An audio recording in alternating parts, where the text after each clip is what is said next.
Assalamualaikum warahmatullahi wabarakatuh.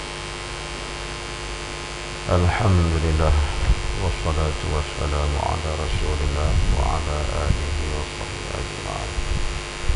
Rabbi syrah li sadri wa yassir li amri wahlul 'uqdatam min lisani yafqahu qawli. Subhanaka la 'ilma lana illa ma 'allamtana innaka antal 'alimul hakim. La hawla wa la quwwata illa billahil 'aliyyil 147. Beberapa hukama mengatakan man 'arafa Allah lam yakun lahu ma'al khalqi ladzah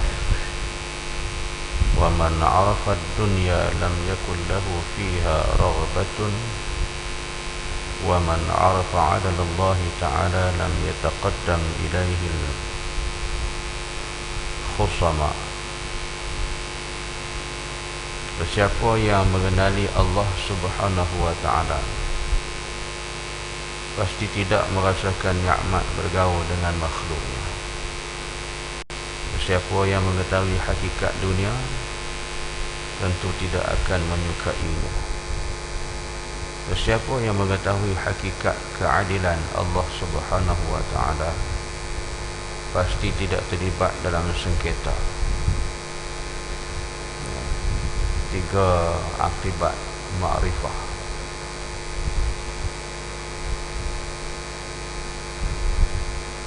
Yang dimaksudkan dengan mengetahui hakikat dunia adalah meyakini bahawa dunia pasti akan musnah.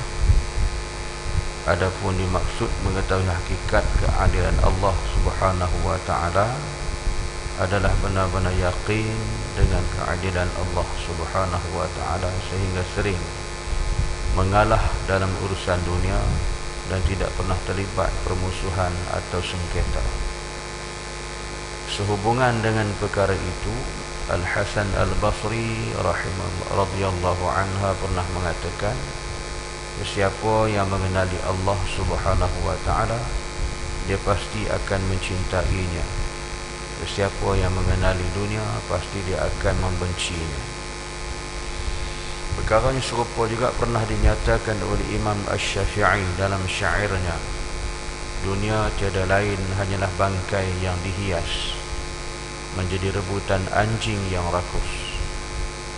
Jika menjauhinya kamu akan selamat daripadanya mengejarnya, namun apabila turut berebut kamu akan bersaing dengan anjing.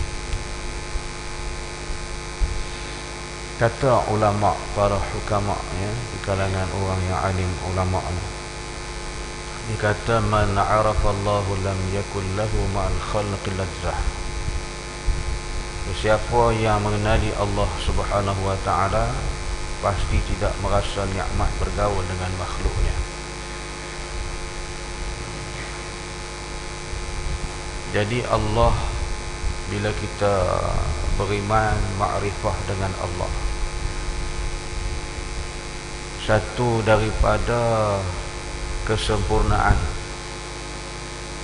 kehidupan kita sebagai manusia di atas muka bumi. Sebab bila kita tidak ma'rifah kepada Allah, itulah punca manusia jadi sesat.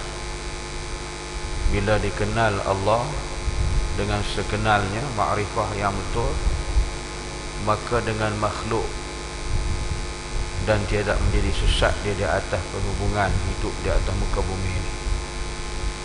Dia reti meletak dan menilai kehidupan dia yang sebenarnya. Sebab itu bila benar-benar ma'rifah kepada Allah Subhanahu wa ta'ala, manusia itu adalah semulia-mulia di kalangan makhluk Allah Subhanahu wa ta'ala. Bukan maksud dia tak mau bergaul dengan makhluk, tetapi bergaul dengan makhluk tadi ni dengan dia kenal Allah, kemanisan dalam berma'rifah kepada Allah terlebih daripada dia berkasih sayang dengan makhluk. Jadi bila yang itulah sampai ke peringkat orang yang dikatakan tinggi keimanan kepada Allah, jadi bergaul dengan makhluk ni bagi dia dalam keadaan yang Orang kata apa? Tidak merasakan nikmat. Sebab nikmat beriman dengan Allah ni lebih segala-galanya. Sebab kita kasih sayang kepada makhluk, saya katakan yang telah lepas, nikmat kasih sayang itu bersifat sementara. Tapi bila kita kasih sayang kepada Allah, kasih sayang yang kekal abadi. Jadi sebab tu bila orang makrifah kepada Allah ni, kita tengok di di kalangan para sahabat kehidupan, orang-orang yang telah dahulu daripada kita, maka apa sahaja pun yang dihidangkan di atas kelazatan dunia ni, dia tak teringin sikit pun. Yang dia inginkan ialah Allah Subhanahu wa ta'ala. Dan orang nak tukar gantikan dari atas kenikmatan, keseronokan dunia ni, dia tak teringin dan tak tertarik sekalipun. Maka ditolak segala apa yang dikehendaki, keinginan pada dunia. Ini kita tengok orang yang makrifah kepada Allah yang betul. Sebab tu bila kita keinginan kasih sayang dengan dunia ni, tuan-tuan, dia jadi satu tajuk yang besar dibincangkan dalam pelajaran ilmu tasawuf. Kita tengok dalam Ihya Ulumuddin, kata Hujatul Islam Imam Al-Ghazali, manusia itu ada sifat, ada perasaan hubbud dunia, hubbul mal, hubbul jah. Tiga perkara tu yang boleh mengakibatkan runtuhnya makrifah kepada Allah. Jika yang tu dia lebih, itu bahaya tu, kasih sayang kepada dunia, pangkat, kasih sayang kepada harta. Padahal benda-benda tu dia tak kekal, bersifat sementara. Sama dengan kita juga, kita pun tak kekal juga. Jadi sebab tu dituntut supaya kita mencintai yang kekal, itulah Allah Subhanahu wa ta'ala. Jadi kenalilah, makrifahlah kepada Allah Subhanahu wa ta'ala. Dan kita selalu disebut kata-kata ulama, awwaluddin ma'rifatullah. Seawal-awal dalam agama mengenali Allah. Lahir ke muka bumi, terbit daripada perut ibu kita dalam alam rahim, maka diperkenalkan dengan kalimah tauhid. Itu diazan, diiqamah akan anak yang lahir ke muka bumi. Kenapa? Sebab kita nak bagi dia kalimah tauhid. Sebelum diisi hak lain, maka diisi yang ni. Jadi dalam kalimah azan mengandungi kalimah-kalimah tauhid, kalimah yang mengagung, membesarkan Allah secara uluhiyah dan rububiyah. Itu ditanam dalam jiwa anak yang baru lahir. Jadi apabila kita tanam macam tu, kemudian bila anak ni pula makin hari, dari hari ke minggu, minggu ke bulan, bulan ke tahun, dalam proses pendidikan, sila kita rujuk pandangan ulama, Syekh Almarhum Abdullah Nasih Ulwan dalam kitabnya Pendidikan Anak-anak dalam Islam, tengok macam mana pendidikan yang dicorakkan. Tarbiyah al-walad al-islamiyah, bermula daripada lahirnya, daripada duduk dalam perut sampai lahir ke alam dunia, sampailah kita kembali menemui Allah Subhanahu wa ta'ala. Dia ada 7 fasa, 7 fasa, 7 bab dalam pendidikan, 2 jilid. Tuan-tuan menarik tuan, tengok dalam ni bagaimana kupasan ulama dalam kita mentarbiah, mendidik anak. Jadi dia tak lari daripada itulah, daripada makrifah kepada Allah tadi. Jadi tu nikmat kita makrifah kepada Allah tu, daripada kita bergaul dengan makhluk. Wa man 'arafa ad-dunya lam yakun lahu fiha rughbatun. Sesiapa yang mengetahui hakikat dunia, tentu tidak akan menyukainya.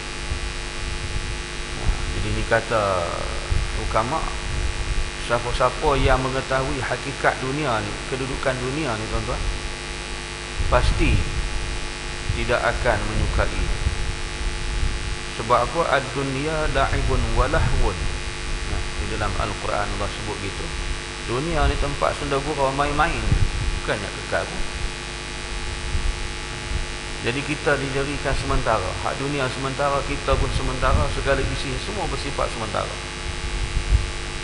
Jadi kalau hak dunia tu kita nak bersifat sementara tu, kita nak jadikan dia sebagai yang kita sukai, satu kesalahan, silap banyak.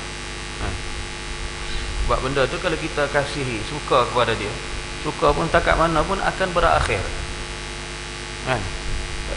Tak sampai ke mana. Jadi tu. Jadi cuba kita renung fikir tengok benda tu. Betul tak kata ulama hukama? Tapi bukanlah maksud sampai kita buang tak mau dunia tu, campak ke tepi. Kita guna bagi maslahah untuk mencapai kebahagiaan di alam akhirat. Digunakan dia sebagai satu, orang kata apa, platform. Kalau kita naik kapal terbang, orang kata kita transit, Allah transit, dunia sementara dia transit ni. Jadi kita duduk sementara, yang ianya bukanlah tempat yang kita nak jadikan tempat natijah kesukaan kita yang sebenar, tapi bersifat sementara. Tapi bagi orang yang tak faham, yang tak reti, kan, Allah, dunia jadi tempat segala-galanya. Itu yang dalam apa nama, Minhajul Abidin. Dunia ni bagi orang kafir, ada riwayat hadis menyatakan, syurga bagi orang kafir, penjara bagi orang mukmin. Atau kama qala.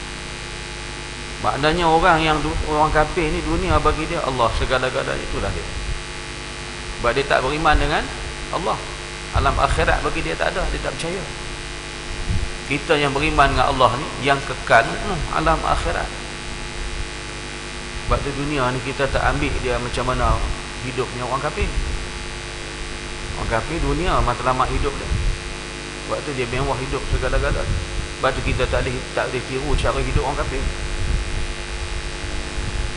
Kita nak ambil contoh orang kafir. Tengok dia kata mereka hidup senang mewah. Itulah kehidupan orang kafir yang Nabi sebut, syurga bagi mereka dunia ni. Orang mukmin ni penjara bagi dia. Sebab kita ni ada had dia, ada hudud dia. Artinya Allah hududkan kita. Ada sekatan, ini boleh, ini tak boleh, ini haram, ini perkara makruh, ini perkara harus, kan? Itu dihududkan pada dia. Jadi kita kena ikut yang tu sebab kita beriman kepada Allah. Kita lawan, kita bantah, tak nak ikut, kita nak ambil dunia juga, bermakna kita kufur kepada Allah. Rosaklah makrifah kita kepada Allah. Jadi gitu. Dunia, orang yang tahu pada hakikatnya, dia tak akan tumpu pada dunia itu. Sebab itu sifat sementara, tak kekal. وَمَنْ عَرَفَ عَدَلَ اللَّهِ تَعَالَى لَمْ يَتَقَدَّمْ إِلَيْهِ الْخُصَمَاء. Dia kata sesiapa yang mengetahui hakikat keadilan Allah Subhanahu wa ta'ala pasti tidak terlibat dalam sengketa. Dunia ni tuan-tuan, kalau orang yang faham keadilan Allah, dia tak akan wujud pada persengketaan, perbalahan. Jika berlaku salah faham, berselisih apa, fa in tanaza'tum fi syai' farudduhu ila Allah war Rasul. Di situlah titik noktah untuk menentu dan bertemu kita mencari kebaikan dan kedamaian. Buanglah sifat keras kepala samsing tu. Dosa ego lah kita. Carilah titik pertemuan, di situlah Allah menyatakan keadilan, kesaksamaan, kesejahteraan. Tapi yang kata manusia, gitulah tuan-tuan. Dia tak mau beralah. Dia tak nak beralah. Nak tunjuk degil keras kepala samsing. Tak boleh tuan-tuan kita. Carilah kedamaian, Para imam-imam mujtahid, dia tak bergaduh, masing-masing membawa kesepakatan dengan dalil-dalil hujah-hujah yang berdasarkan nas Al-Quran dan hadis. Nah, kita pengikut ni nak bergaduh pasal apa? Nampak bodoh ni. Carilah kedamaian, ketenangan. Yang kita ditemukan Allah tu, keadilan Allah tu nak cari. Jadi kita kena pasrah. Itu ketentuan Allah, itu hukum Allah. Bagi kita hak yang bersalah, jangan pula menegakkan benang yang basah. Salah dan apa betul juga salah. Kau mana tahu? Tak nak mengaku. Itu susah. Maka hak yang betul pula, jangan mendabik dada sombong pula. Jadi insan yang takabur, sifat takabur, sifat syaitan, iblis. Jadilah kita insan yang tawadhu. Jadi bila kita balik kepada keadilan Allah ni tuan-tuan, tak wujud permusuhan, persengketaan. Tapi bila kita tak balik kepada keadilan Allah, itu jadi gitu. Balah sana, balah sini, musuh sana, musuh sini. Cerca sana, maki hamun itu ini. Allah Akbar. Jadi hidup kita bergelumang dengan kotor. Buanglah benda-benda itu tuan-tuan. Carilah pada kebenaran. Sehubungan dengan itu, dengan perkara itu dia kata, Hasan Al-Basri radhiyallahu anhu pernah mengatakan, siapa yang mengenali Allah Subhanahu wa taala, dia pasti akan mencintai Allah. So, siapa yang mengenali dunia, pasti dia akan membenci. Itu kata Hasan Al-Basri, ya, ulama. Bukan Hasan Basri kita ni, hak tu kebetulan nama dia. Mati dah kan. Itu qadhi. Hasan Al-Basri ni ulama yang mengatakan siapa mengenali Allah Subhanahu wa taala, dia pasti akan mencintainya, mencintai Allah. Dan siapa yang mengenali dunia, pasti dia akan membenci. Jadi orang yang benar-benar makrifah kepada Allah, dia tak akan menjadi orang yang gila kasih sayang dunia. Benci itu bukan maksud kata buang, campak tulis tak pakai. Tak, dia pakai, tapi nak bagi mencapai maksud kebahagiaan di akhirat. Tak jadi gila di dunia macam perempuan kan. Hidup orang kafir, hidup gila dunia dah. Dan perkara yang serupa pernah dinyatakan oleh Imam Asy-Syafi'i, ya. Imam Syafi'i bermadah dalam pujangga dia, bait syair dia. Dia kata dunia tidak lain hanyalah bangkai yang dihias. Ad-dunya ajibatun, menjadi rebutan anjing yang rakus. Jika menjauhinya, kamu akan selamat daripada yang mengejarmu. Namun apabila turut berebut, kamu akan bersaing dengan anjing. Satu hari Nabi lalu di tepi longgok sampah, tengok orang buang bangkai kambing. Nabi kata, itulah dunia. Nabi kata pada sahabat, itulah dunia. Tu macam bangkai kambing. Siapa suka bangkai ni? Anjing. Binatang-binatang buah. Tapi dia sebut ni anjing lah, berebut. Dia berebut bangkai tu, sama-sama anjing ni bergigit sama dia. Sampai anjing dia antara ada yang luka parah, ada yang dapat bangkai, ada yang tak dapat, dah tak dapat, luka parah pula, kawan digigit. Perumpamaan begitulah juga kepada manusia yang dikurniakan Allah akal fikiran yang sempurna, tapi kita berebut yang benda satu dunia ni, bangkai ni. Imam Syafi'i kata bangkai yang dihias, bangkai yang dihias cantik. Diletak dengan salad, diletak dengan daun bawang, diletak dengan apa semua, letak kan, hiasan macam kita nak makan makanan. Bangkai. Jadi berebut tu, itulah macam mana anjing berebut bangkai. Jadi siapa yang berebut, itulah kumpulan yang macam tu. Ha. Jadi kita yang cerdik, yang sebenar beriman kepada Allah, kita tak berebut. Kita nak gunakan dunia itu bagi maksud membawa kebahagiaan kepada kita di alam akhirat dan mendapat kebaikan yang tinggi yang dipuji oleh Allah pada akhirat. Kita mengurus takbir atas dunia ini mengikut apa yang telah dibawa oleh Nabi SAW. Yang itulah jalan yang selamat. Jangan jadi seperti mana anjing berebut bangkai. Wallahu a'lam. Subhanakallahumma wa bihamdika asyhadu an la ilaha illa anta astaghfiruka wa atubu ilaik. Bismillahirrahmanirrahim. Wal 'asri innal insana lafi khusr illa alladhina amanu wa 'amilus shalihat wa tawassaw bil haqqi wa tawassaw bis sabr. Shadaqallahu. Assalamualaikum warahmatullahi wabarakatuh.